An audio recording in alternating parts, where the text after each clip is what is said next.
Ayer bajó la Bolsa de Comercio de Santiago Lipsa en un 1.01%, el índice general en un 0.73%. A la baja quedó también la Bolsa de Nueva York. En Wall Street el Dow Jones perdió un 0.11% y el Nasdaq un 0.14%. El dólar bajó 80 centavos, se cotizó comprador en 817 pesos con 20, vendedor 817 pesos con 50. El euro está en 881 pesos con 81 centavos. Unidad de fomento para hoy 31.955 pesos con 20 centavos. El cobre no transó ayer en la Bolsa de Metales de Londres, será feriado en Londres.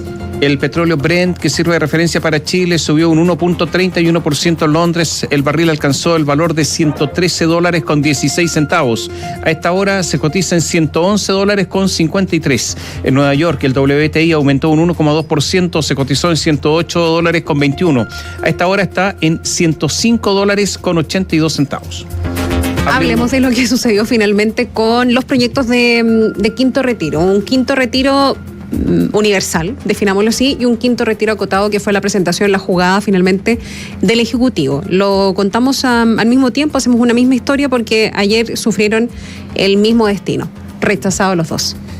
El Ejecutivo no mostró autocrítica y, además de reconocer extrañeza por la postura de parlamentarios de centroizquierda, anunció solo minutos de la derrota en el hemiciclo, que ya se concentra en la agenda de reformas. El oficialismo, la democracia cristiana e incluso personas de la oposición se turnaron para culpar a los ministros. Giorgio Jackson, de la Secretaría General de la Presidencia, y de Hacienda, Mario Marcel, de no dialogar, de dividir al Parlamento, e incluso les pidieron la renuncia a ellos dos. A ver, ¿qué pasó ayer?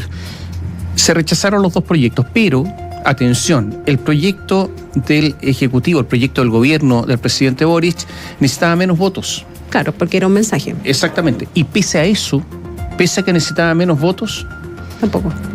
No solamente eso, sino que el proyecto del gobierno obtuvo menos votos que el proyecto del quinto retiro, que es de iniciativa parlamentaria, que necesitaba más votos, pero el proyecto del gobierno obtuvo incluso menos votos. Alguien podría pensar, esta es una gran victoria. Gran victoria de Mario Marcel, gran victoria de Gabriel Boric, gran victoria de Giorgio Jackson, de Camila Vallejo, bueno, de la cúpula del gobierno. ¿Por qué? Porque no querían ningún retiro. Porque este retiro acotado era una reacción para frenar el retiro absoluto, el 10% total.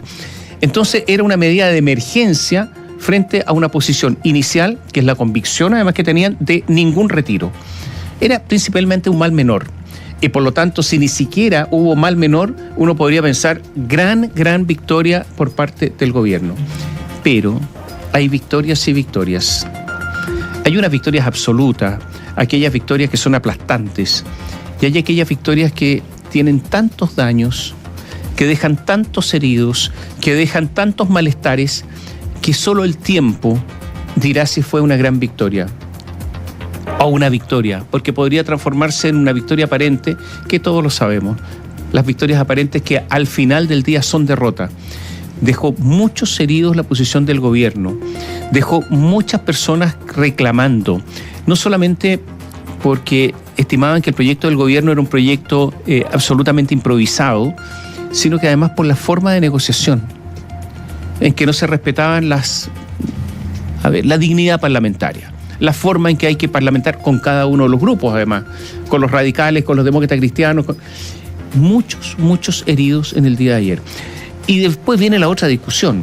¿Esto significa que durante un año no se puede presentar otro proyecto de retiro? ¿Que aquí se terminó el asunto por un año y que hay, por lo tanto, una especie de calma chicha, como dicen en el campo, durante un año para el gobierno con respecto a este tema?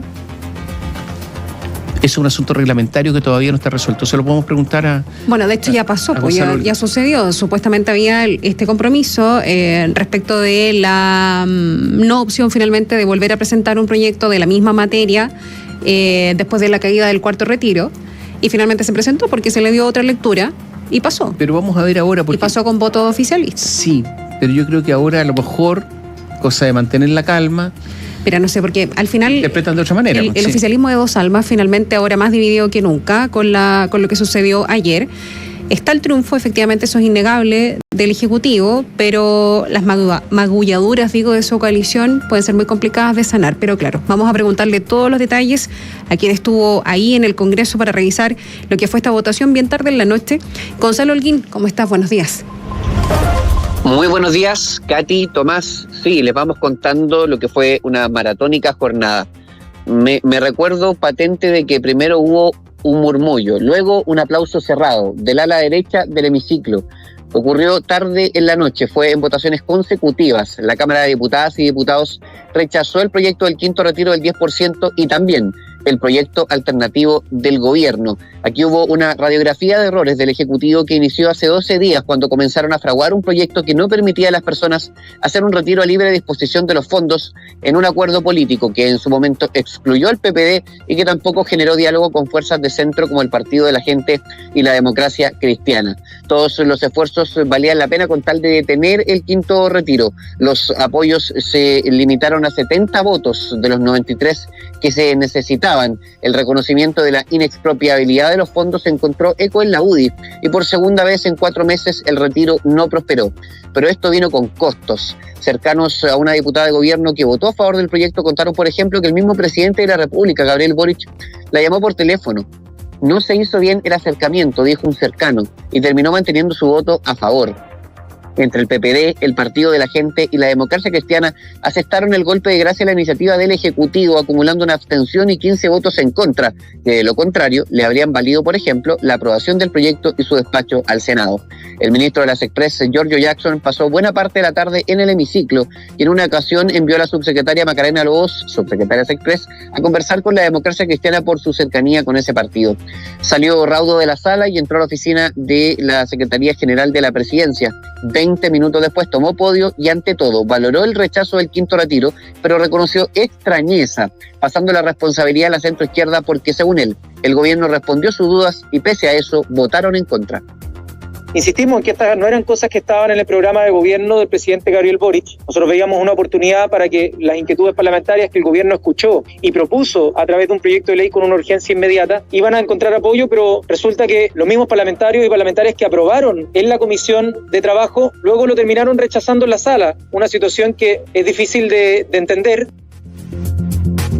Capítulo aparte, sin duda, la última semana de Mario Marcel, opositor de los retiros que visó un proyecto que los permitía, que lo defendió técnicamente y que incluso hasta los últimos minutos del debate se le vio acercarse a los escaños de la Democracia Cristiana. Sabemos ya a preguntarles por qué apoyaban el quinto retiro y no el proyecto del gobierno y les intentó comprometer que en el Senado la iniciativa iba a mejorar. Con la calma que lo caracteriza, Marcel pareció pasar página en solo minutos al resultado de la sala. Su declaración avivó la opinión de quienes creen que el expresidente del Banco Central salió victorioso. El ministro de Hacienda dijo que lo más importante ahora es volcarse a la agenda de reformas del gobierno de Gabriel Boric. Nosotros veremos si hay espacio para poder insistir en algunos de estos temas. Está el mecanismo que contempla la Constitución, pero yo diría que en esta etapa lo más importante para nosotros es concentrarnos en nuestra agenda de reformas de largo plazo, así como negociaciones que están en curso en torno al ingreso mínimo. Tenemos una agenda muy nutrida en la cual trabajar.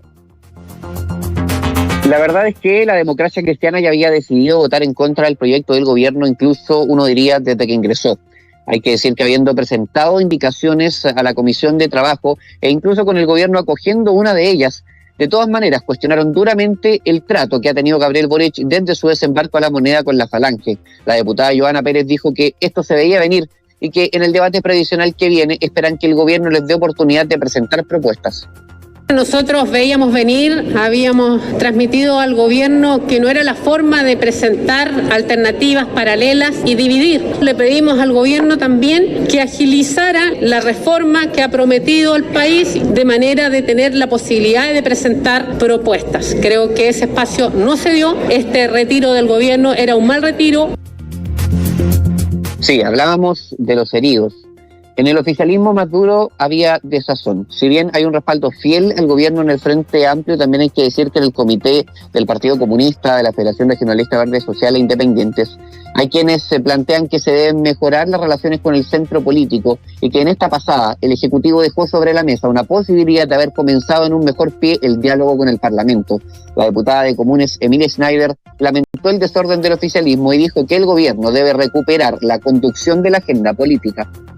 No, yo creo que es muy lamentable, sobre todo el desorden en las filas oficialistas, pero hay algo que me parece más lamentable aún, que el hecho gravísimo de que no lleguemos con ayudas a los hogares de Chile, y yo creo que ahí también es importante que el gobierno recupere capacidad de conducir la agenda, el debate y poner justamente las reformas que comprometimos en el debate para justamente recuperar conducción de la agenda política. Entre quienes más defendieron el quinto retiro apuntaron el dedo hacia la moneda, culpándolos de presentar un proyecto improvisado, de dividir al Parlamento echando por tierra un rescate de fondos justificado a ojos de quienes siguen presentando retiros de fondos. Por eso no extrañó que después del rechazo de ambos proyectos, el primero en acercarse al podio de la Cámara de Diputadas y Diputados fuera el parlamentario de Renovación Nacional Jorge Durán, quien ha presentado más de 5 iniciativas de este tipo, e incluso dijo que a su juicio, tanto Jackson como Marcel deberían renunciar. Primero, este gobierno se tiene que hacer responsable de cómo, de manera mañosa, de la noche a la mañana, inventaron un proyecto que ni siquiera los subsecretarios, ni siquiera los parlamentarios, su propia coalición, tenían idea de qué se trataba. Yo creo que con esto, el ministro Jackson y el ministro de Hacienda deben dar un paso al lado. Bueno, sumando elementos, hay que decir que Camila Musante, Ana María Gamuri y Marisela Santibáñez en el bloque del oficialismo terminaron votando a favor del quinto retiro, que para la situación del voto del gobierno, el Ejecutivo logró dar vuelta finalmente. Fueron en particular 12 votos y se sumaron 2 votos positivos de la oposición. Andrés Celis y Jimeno Sandón en Renovación Nacional votaron a favor de la iniciativa del gobierno, pero no pudo hacer más, no pudo dar vuelta por completo los votos del PPD, no pudo hacer nada con el voto mayoritario de la Democracia Cristiana ni el Partido de la Gente, y finalmente no le faltaron 1, ni 2, ni 3, sino que 10 votos para haber conseguido el apoyo de la Cámara de Diputadas y Diputados. Pero aún queda una posibilidad. El gobierno recordó que al caerse su iniciativa también lo hizo una reforma permanente para el pago de pensiones de alimentos, la mejora del seguro de cesantía y una salida para el pago de deudas de servicios básicos. En esto se juega una decisión en las próximas horas: perseverar con una insistencia en el Senado que requiere 2/3 de la Cámara Alta para reactivarse, o como hicieron los secretarios de Estado, pasar página a solo horas de una derrota en la Cámara y mirar ya las reformas del primer año de mandato. Katy Tomás. Gonzalo, pregunta rápida. Cuando se le preguntó a Mario Marcel si se abre una ventana de un año para que no se puedan presentar proyectos, dijo esto es un asunto reglamentario, y no se inclinó por ninguna postura. ¿Cuál es la postura mayoritaria al interior del Congreso con respecto a este tema? La respuesta es que no hay una postura mayoritaria. Recordemos que hay un precedente de la posición de Diego Paulsen, expresidente de la corporación, que había fijado que efectivamente en este escenario no hay ninguna doble lectura. En estos momentos lo que debiese ocurrir reglamentariamente es que el proyecto de retiro del 10%, cualquier iniciativa que tenga esa misma idea matriz, no puede ser presentada por un año a menos de que fuera rechazado con todos los condimentos reglamentarios que son necesarios para que esto ocurra. Fue en general en la sala, ya tenía a cuesta el rechazo del informe negativo de la comisión, y además ocurre en Cámara de Origen. Todos los elementos para que cualquier proyecto de cualquier tipo simplemente no pueda seguir tramitándose. Uno ve que tanto en la oposición, en el lado más duro, como en el oficialismo, también en el lado más duro, son de la idea de que esta iniciativa debería detenerse y que hasta acá con los retiros.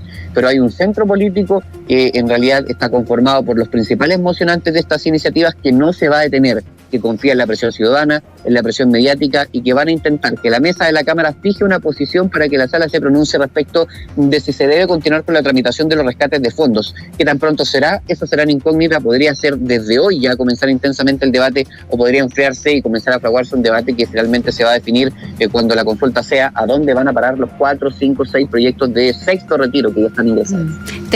Eso mismo te iba a decir. De hecho, ya anoche mismo se hacían anuncios respecto de presentaciones nuevas, sexto retiro o incluso la idea del 100%, ¿no?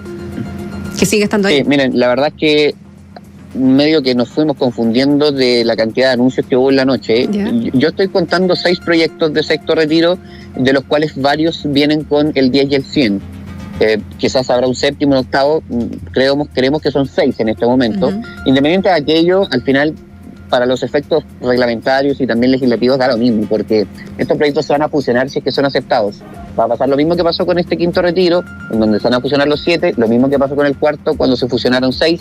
La verdad es que sería la misma procesión reglamentaria y legislativa que ocurrió con los anteriores, con la gran diferencia de que la verdad es que nosotros somos sinceros en decirles que la opinión reglamentaria de la Secretaría de la Corporación es una sola y va a ser siempre la misma, sobre todo en las condiciones en las que está esta presentación. Y de hecho, un funcionario, histórico de la Cámara de Diputados nos decía durante la jornada de ayer, bueno, si es que se siguen tramitando los retiros, sería una muestra más de que hay normas de la Cámara que ya no existen de facto, ¿no? Ya no funcionan, como sería esta, que plantea que los rescates de fondos ya no deberían ir más. Oye, ayer, ¿quiénes votaron a favor del proyecto de gobierno? El Frente Amplio y el Partido Comunista. Y si no lograron su objetivo, lo de ayer es una derrota al Frente Amplio y el Partido Comunista. Atención con el Partido Comunista, que se dice que tiene tanto poder, ayer sufrió una derrota. ¿Y quién le propinó esta derrota? Bueno, el Partido Socialista, la Democracia Cristiana, el Partido Radical, la exconcertación. La exconcertación ayer derrotó al gobierno, demostró su poder y demostró que sin ellos no se puede gobernar. Si esto es lo que pasó ayer. Entonces, más allá de la derecha, en que la derecha se dividió, ¿no es cierto?, donde estaba la UDI, en un afán de apoyar al gobierno. ¿Y por qué la UDI apoyando al gobierno? Bueno, por el proyecto de inexpropiabilidad de los republicanos también, entregando unos votos que fueron insospechados en algún minuto, de rechazo al quinto retiro universal y de apoyo al acotado. Y en el caso de Renovación Nacional, tú me puedes corregir, Gonzalo, pero Renovación Nacional, como siempre, una especie de fronda. O sea, es un partido que realmente no se entiende para dónde va, qué es lo que quieren. Es un partido muy raro el de Renovación Nacional, una especie de desorden permanente. El caos. Yo diría que el partido más desordenado de todo el mundo político chileno es Renovación Nacional, lejos. Y resulta que Renovación Nacional, algunos parlamentarios lo que querían era darse el gustito de darle con su propia medicina al gobierno cuando eran oposición. A eso se limitaban, con una torpeza y cortedad e ideas cortas increíbles. Entonces, más o menos eso es, ¿no es cierto? O sea, derrota del Frente Amplio, del Partido Comunista, victoria de la exconcertación, porque estaban muy molestos con Giorgio Jackson en el día de ayer, la Democracia Cristiana, el Partido Radical, PPD, muy molesto, y yo diría una Renovación Nacional totalmente muy desordenada, ¿no? Sí, Renovación Nacional votó mayoritariamente a favor del rescate de fondos. Lo hicieron todos los parlamentarios que en el pasado lo habían hecho, pero también parlamentarios nuevos que llegan en esta nueva configuración del Congreso que efectivamente lo respaldaron. Hay que hacer una distinción clara. Desde el principio, Diego Chalper, Sofía Cid señalaron cuando ya teníamos en mano el proyecto del Ejecutivo por la inexpropiabilidad de los fondos que ellos, su palabra, no la habían comprometido con nadie. Y se distanciaron mucho de lo que terminó diciendo después Juan Antonio Coloma, que había señalado que si bien efectivamente este era un proyecto perfectible, consideraban que ya era una señal suficiente el reconocimiento del ingreso de esta reforma, que también le pidieron al Ejecutivo a todo esto, y esto será resorte de los próximos días, que no basta con ingresarla, sino que también colabore en la gestión política para que se apruebe. Y eso también será un desafío interesante para el Ejecutivo, porque si bien ya tiene en la mano el rechazo del quinto retiro, que sin duda era lo que más querían durante la jornada de ayer, podría traerle más consecuencias todavía si es que efectivamente no cumple su palabra y no se compromete también a hacer un trabajo prelegislativo y legislativo para que la inexpropiabilidad avance con velocidad. Esto pese a que, y entregamos ese dato, tiene urgencia siempre solamente. El Ejecutivo no le ingresa un tipo de urgencia que sea que uno pueda decir que efectivamente van a intentar tramitarlo lo antes posible. Anoche, Katy, Tomás, no lo incluimos en el despacho, pero tuvimos una conversación muy, muy larga e interesante con Marcos Silavaca, diputado del Partido Socialista, que votó a favor del quinto retiro, también votó a favor de la propuesta del gobierno. Bueno, él es uno de aquellos que tiene la tesis clarísima de que Mario Banchel sale completamente fortalecido de esta jornada, que ahora tiene más espalda para liderar una agenda más propia, que no le van a instalar temas, el tema de la conducción política de la agenda del gobierno, reforma previsional, sueldo mínimo, reforma tributaria también, porque la reforma tributaria está en la base de todo lo que va a pretender hacer el Ejecutivo, pero el problema es el centro. Un dato: la semana pasada había un encuentro pactado, un almuerzo entre Giorgio Jackson y la Democracia Cristiana. Era el primero con los diputados. Ese encuentro estaba pactado para ocurrir el martes a la 1:30 de la tarde. ¿Qué pasó? Que el gobierno ingresó este proyecto, ¿no? El proyecto alternativo, ingresó en la jornada de martes, lo recuerdan. A las 2 de la tarde comenzó la comisión de trabajo. Giorgio Jackson estuvo 15 minutos con los demócratas cristianos. Los alcanzó a saludar, decir algunas cortesías y se fue. Era entendible, tenían que tramitar. Pero después no hubo otro encuentro. La Democracia Cristiana, el Partido de la Gente, el PPD y también incluimos a los radicales, si bien algunos de estos partidos que estoy mencionando terminaron votando a favor de la propuesta del gobierno, muy a su pesar. Tomás Lagomarsino, por ejemplo, diputado radical, dijo todo el día que iba a votar en contra de la propuesta del gobierno, terminó votando a favor. Independiente de eso, es ahí donde el gobierno tiene que ir a buscar los votos, porque ahora su base es esta. El gobierno tiene 68 votos y con 68 votos en la Cámara no te alcanza para nada. Oye, mira, a ver, algunas cosas rápidas. Es evidente que hay una derrota de los sectores más afines al gobierno, sin duda. Que hay un distanciamiento con la gente de la Concertación, yo diría sin duda. Que hubo declaraciones fuertes ayer de dirigentes de la Concertación, ¿qué duda cabe? O sea, eso fue evidente. Hay declaraciones de Jimena Rincón ayer muy, muy duras respecto de todo lo que ocurrió. Y que Siches estuvo, ¿no? Porque, a ver, la jefa política del gabinete estuvo en el Congreso, ¿no? Sí, ese es otro tema, Tomás. Se comentó bastante ayer, se lo transmitimos también a la gente, porque no solo lo comentaron parlamentarios, sino que asesores y hasta colegas. Se sintió que el despliegue del gobierno ayer no fue potente. El ministro de las Express, Giorgio Jackson, se pasó la mayor parte del tiempo adentro de la sala. Uno diría que las personas que uno vio haciendo gestiones, Macarena Lobos, subsecretaria de Express, la ministra del Trabajo, Janet Jara, que se le impuso la labor de ordenar a las filas comunistas, y no mucho más. Mario Marcel, esfuerzos de último minuto con los bloques que sabía que estaban votando en contra. A ver, no necesariamente estamos diciendo que no se hizo la pega, quizás el Ejecutivo, y de hecho nosotros se lo contábamos ayer, durante varios días, en el fin de semana largo, estuvo en contacto con muchos parlamentarios, en persona, en grupo, de manera telemática, pero de todas maneras se esperaba más. Se esperaba que estuviese la ministra de la Mujer, se esperaba que estuviese la ministra de Interior y Siches. No estaban, se esperaba que hubiese un despliegue del gabinete. ¿Qué otra cosa podrían estar haciendo? Se decía. Que fuese más importante que hacer un esfuerzo amplio para conseguir los 78 votos que necesita su proyecto y conseguir que no hubiese 93 para el otro. La verdad es que no fue el mismo despliegue que se vio, por ejemplo, cuando el gobierno el martes pasado ingresa a su proyecto y comienza a realizar gestiones de gobierno con 4 ministros presentes en la Cámara de Diputados. Ahora solo había 2. A ver, ayer Jimena Rincón escribió en redes, los 2 retiros rechazados, improvisación torpe del gobierno ante desorden en sus propias filas. Es urgente una reforma de pensiones ahora, Gabriel Boric. Ordene la casa y ofrezca soluciones rápidas para los chilenos. Muy duro. Mira, rápidamente para terminar. Ayer hubo una crítica que me pareció... a ver, se hablaba mucho de improvisación del gobierno, que esto no lo quería. Y resulta que quienes hoy gobiernan criticaron mucho en algún momento las políticas de Sebastián Piñera, en el sentido de que eran todas focalizadas y no eran universales. Por eso el IFE universal y todo este tipo de cosas. Y le decían, ¿y ustedes? Lo único que han hecho es un quinto retiro focalizado.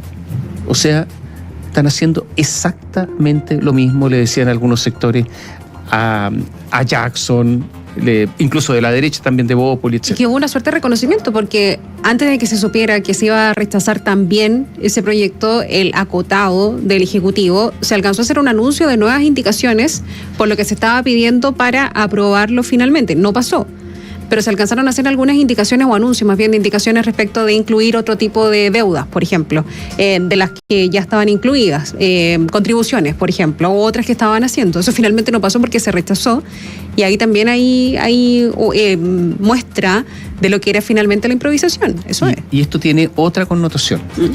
Resulta que se llegó a un acuerdo principalmente de la UDI con Giorgio Jackson para lo que tú decías, Gonzalo, esto de que se presentara una reforma constitucional para declarar que los fondos de pensiones no son expropiables. Pero resulta que en la Convención Constitucional esa misma norma fue rechazada. Y ya estaba esto zanjado, porque fue aprobado por los 2/3. Entonces resulta que esto renueva, revive, hace renacer en la Convención Constitucional la misma discusión. Y entonces también ocurre que la gente del Frente Amplio y del Partido Socialista rechazó esto en la convención, pero resulta que ahora el gobierno, que es de Frente Amplio y donde ha sido incorporado el Partido Socialista, sí desea que esto exista. ¿Cómo se resuelve esta contradicción? En la convención ayer decían, porque Giorgio Jackson empieza a negociar sus propias cosas, hace que nosotros tengamos de nuevo el problema que ya había sido zanjado. Y más votos, decían algunos, no lo digo yo, por el rechazo, porque ahora dicen, ven, acá sí y allá no. Acá existe la norma y allá no existe. ¿Esto se valoró, se sopesó ayer en el Congreso o no, Gonzalo? Completamente. La verdad es que si uno conversa, con los parlamentarios de oposición que más apoyaban la idea de la inexpropiabilidad, Dijeron que el proyecto en sí mismo tenía defectos. Sabemos que habrá propuestas de indicaciones, que por supuesto que los parlamentarios no pueden presentar, pero sí pueden acercarse al Ejecutivo para ver si las pueden acoger, que tienen que ver principalmente con la heredabilidad y también con la manera en que se puede influir por vía del capítulo 15 para que finalmente pueda tener un impacto en la futura Constitución, para que pueda quedar algún tipo de redacción que dé a entender que en el futuro también los fondos van a ser inexpropiables, a sabiendas de que, lo hemos dicho en reiteradas ocasiones, a esta Constitución, si el plebiscito de salida demuestra aquello, le quedan los días, las semanas, los meses contados, y claro que sí, que la oposición espera que el Ejecutivo, y nos consta que se han hecho llamados públicos y privados del Ejecutivo, haga gestiones en la Convención Constitucional, no solo para que se reactive el debate, sino que para que se reactive en esta misma línea, en la asegurar inexpropiabilidad de fondos. Y ahí hay un tema de inmiscuirse en otro organismo que está realizando otra labor, que está visto con mucha sospecha y con mucha extrañeza de buena parte del oficialismo. Algunos dicen que no va a haber capacidad para hacerlo, porque una cosa es tener la intención, decir si es que es la mejor idea o la peor idea, y otra cosa es tener la capacidad para hacerlo. Eso también ha sido puesto en duda, entre otras capacidades del Ejecutivo durante las últimas 48 horas, y en eso se lleva un debate que en el Parlamento tendrá un camino que podrá ser incluso positivo. Uno podría decir, a lo mejor el Ejecutivo logra conseguir los apoyos, acepta indicaciones, se fortalece el proyecto, avanza realmente en ley, pero mientras eso esté ahí y en la Convención se esté diciendo otra cosa, están perfectamente conscientes de que es un compromiso incompleto que van a seguir cobrándole al Ejecutivo. Bueno, a propósito de eso y para seguir la senda de los ministros que anoche querían pasar la página, ¿no?, de ya cerrar el tema y seguir avanzando en presentación de proyectos de ley, la reforma a las pensiones, eventualmente avances en la reforma tributaria, tú nos contabas que esta intención o esta presentación, ¿no?, de la inexpropiabilidad de los fondos que sean heredables, etcétera, se ha presentado, pero tiene urgencia simple, por lo tanto hay mucho tiempo para la discusión, no es algo que sea finalmente efectivamente urgente. Y lo otro que te quiero preguntar es qué pasa también con las presentaciones de los proyectos o el proyecto de ley de Chile Apoya, que eran las medidas que se presentaron en su minuto para hacer frente al quinto retiro desde el punto de vista económico. Eso no sé si finalmente se presentó, si se va a modificar, porque la necesidad de retomar la agenda es imperiosa para el Ejecutivo, ¿no?